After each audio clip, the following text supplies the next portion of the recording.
What's up mga idol, at ito na naman ang panibagong araw natin at tignan nyo naman napakadaming food trip dito. Kapag napadayo ka dito mga idol, sigurado mabubusog ka.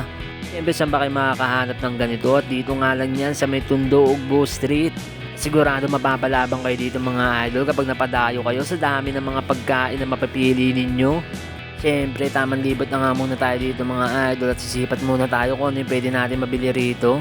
Halos nag-enjoy nga ako dito mga idol habang naglalakad ako. Kasi nga halos sa mga vlogger ko nga lang din to nakikita yung mga pagkain dito. At ngayon yan, nandito na ako sa may Ugbo. At ito nga talaga naman napakaganda rito.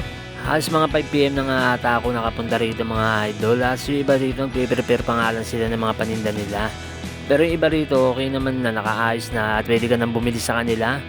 At ito nga yung una kong titingnan dito, yung 10 yen cheese coin. At papalagyan ko nga pala ito ng mozzarella cheese. At ito nga mga idol, lagyan na nga ni ate ng cheese yan. At waiting na nga lang ako na maluto yan mga idol.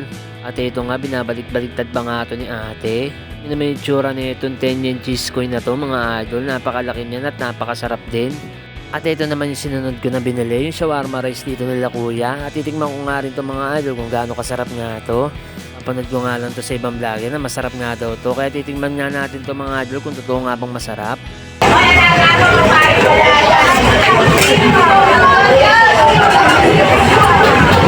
Grabe, hindi ko na-expect na ganito kasarap pala itong shawarma nila rito. Ito pa natikman nyo itong mga idol, uulit at uulit ka rito sa shawarma nila kuya. Ito na ata yung natikman ko shawarma na masarap talaga mga idol. At syempre, nung nauwaw nga ako, bumili na nga rin ako nitong dragon fruit nila kuya at parang mamatikman ko nga rin to. At alam nyo ba sa halagang 50 pesos lang yan mga idol, matitikman nyo na nga itong dragon fruit nila kuya. Kompleto naman yung next natin na titikman dito sa Ugbo mga idol. At siyempre di mo kompleto yung araw natin kapag di natin natikman tong ice cream nila. At ito nga pinalagyan ko ng Toblerone to. At ito nga walang awa, pinagchichap-chap ni kuya sa Toblerone, kawawa naman. At ito nga tamang gigil pa nga rin dito si kuya. Maawa ka naman dyan kuya, durug na nga si Toblerone sa'yo. At ito nga mga idol, ang galing nga ni kuya dito magpatigas ng ice cream. At ito nga tamang hanguin na nga niya to mga idol. At parang nga naman matikman ko na nga ito, pinagmamalaki ng ice cream dito. Siyempre, hindi nga makukompleto yung araw natin dito sa Ugbo kung hindi natin matitingman itong pinagmamalaki nilang ice cream dito. Ito nga, lalagyan pa nga ni kuya ng syrup to. Siyempre, dumayo nga rin ako dito kay kuya. Tinignan ko nga siya kung paano siya magluto. Napakagaling nga talaga niya magluto dito mga idol. Sabi, ang daming nga umu-order dito sa kanila at ang haba nga rin ng pila. Yun naman kung gaano kagaling dito si kuya maghalo ng mga kanin-kanin. Halos walang natatapon. Pupunta kayo sa Ugbo. Ito ang una niyong puntahan mga idol at para matikman nyo to. Tignan nyo naman mga idol kung gaano karami rito yung pwede nyo pagpilian at ang sasarap nga nito.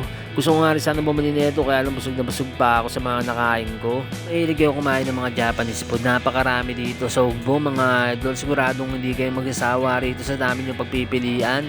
Tignan nyo naman yung pugita rito mga idol. Napakalaki nga nito. Meron din nga pala ako nakita dito nagtitinda ng scallop mga idol. Kaya napabili nga ako at mapasalubungan ko nga si Mrs. Halagang 120 nga lang yan mga idol. Matitikman nyo na nga 12 pieces na scallop nila. At meron nga rin pala silang ganito dito mga idol. Sigurado mag-enjoy talaga kayo dito kapag pumunta kayo nakasama nyo buong pamilya nyo. At tignan nyo naman na napakasolid ang mga pagkain dito at napakarami talaga na pwede nyo pagpilian. Siyempre, ito nga yung isa sa mga dinadayo rito. Ito nga yung mga magic ball mga idol. At meron yung nilalagay dito na nitrogen. Kaya umuusok ng ganyan yan. Siyempre napabili nga rin ako sa halagang 150 yan mga idol. Matitikman nyo na nga yung magic ball na yan. Yung mga magic ball, gawa nga daw yan sa cereal mga idol. Kaya ito nga pinalagyan ko na nga yan ng syrup na chocolate. Siyempre para matikman na nga rin natin to mga idol. At inabot na nga ako ng gabi rito mga idol. Kakalakad at kakasipat nga sa mga pagkain dito na masasarap. Sabi ko lang talaga dito sa Ugbo mga idol, napakasulit talaga rito. Lalo na kapag kasama yung pamilya nyo o tropa nyo na pupunta kayo tapos po-food trip kayo rito. Napakasulit talaga mga idol.